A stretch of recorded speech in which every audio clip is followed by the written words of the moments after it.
transforming Anno 1800 from a resource management game to a pure city building game is actually possible now with this mod.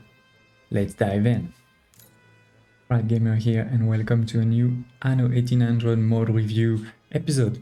Today we're looking into just one mod, but one mod that's quite interesting. It changes a lot of things, so stay tuned.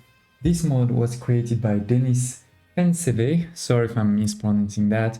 Thanks a lot for sharing this mod with the community, and it does something completely new.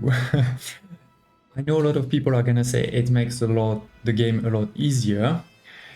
In some ways it is the point, but it's actually a lot bigger than that, because what it does, it is actually reduces or takes out the need for any resources apart from the buildings.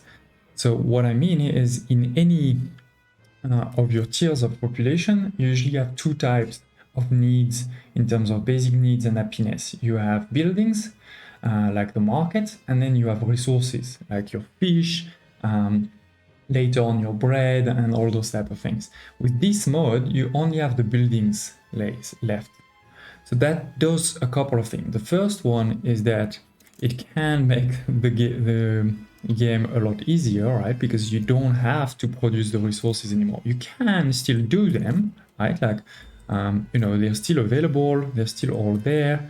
Maybe that's not a great example because we need to go on the shore, but you know, you can still build them, they will work. You can see this one is working. It's actually full right now, but yeah, it is working, right? So it doesn't mean you can't do it anymore, but at least it's not needed. So you won't need to match perfectly, you know, your needs versus your productions on each of your islands. Because at the core, this is actually what Anno is. Anno is not primarily a city builder, it's primarily a resource management game. Meaning you produce resources, you need to dispatch them to the right places between islands, basically, right? There is an element, of course, of city buildings. We are building cities to get, you know, population, to also get money. There's also a link to the beauty building aspect, right, of ornaments, building the most beautiful cities. And that's actually also the second thing that this mod enable you to do, right? The first one is it makes the game easier indeed if you are having challenges. But the second is, if you're a beauty builder and you really just want to focus primarily on beauty building, meaning creating cities as beautiful as possible, as realistic as possible, or maybe even crazy cities, right? Everybody's definition of beautiful is different, and I won't judge there, of course. But yeah, this mod definitely enables you to do that, right? Because now, instead of having to really handle a lot of resources and all of the management of those resources, you can just focus on building your city. In particular, if you combine it with another mod that I reviewed in the past, which was called Buildable Residence, you can see it up here now at the top.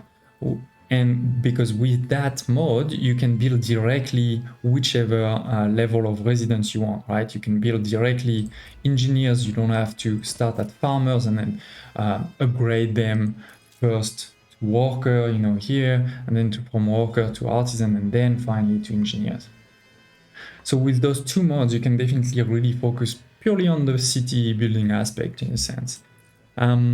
Just very quickly, you know, to show you what it means when we say reduce the needs. For farmers, it means only the market, right?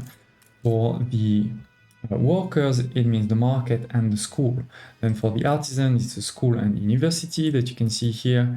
The engineers are a funny one because they do actually require a sort of resources, which is the oil for the electricity, right? Because they do need the university and then the electricity, and then the investors only need electricities.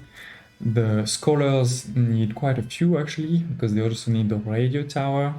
We're gonna look into some of the others, population tiers just now, including other regions, but one thing I did want to show you right away is the population actually doesn't really change. You know, the farmers is still 10, like the normal base game. Angry worker size 20, artisan is 30. The only one that changed, I think it's a bug, to be honest. I think somebody asked the mod creator on Nexus, but he hasn't responded yet, is just for the engineers. They go down to 8 instead of the normal 40.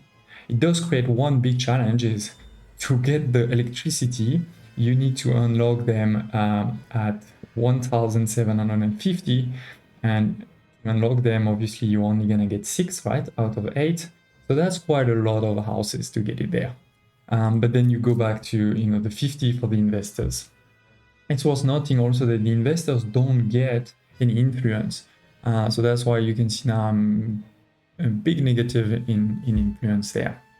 I mentioned that, you know, it was also for other tiers. So it also works, for example, for your tourists, where they need a lot less because they don't need bread and a jam and all those type of things.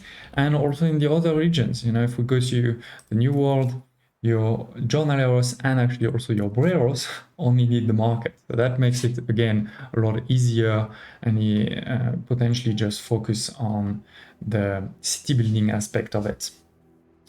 So hope you liked this episode. If you did, don't hesitate to press the like button. Don't hesitate also to share any thoughts, feedback that you may have. And actually in the next episode, we're also going to look at a new mod I'm very excited by, because it makes the city building aspect, or even more so the beauty building aspect, a lot more important in the game going forward. So stay tuned for that, and hope to see you next time.